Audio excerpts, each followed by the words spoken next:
Hello, in this video I will show you how to use the function TimeLocal in order to retrieve information about the time of the computer where the MQL5 terminal is installed. This is the function.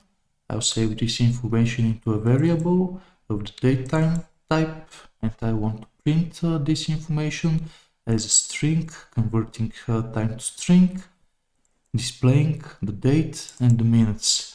And if I go to MetaTrader and run this function, here I get the local time where my MetaTrader terminal is installed.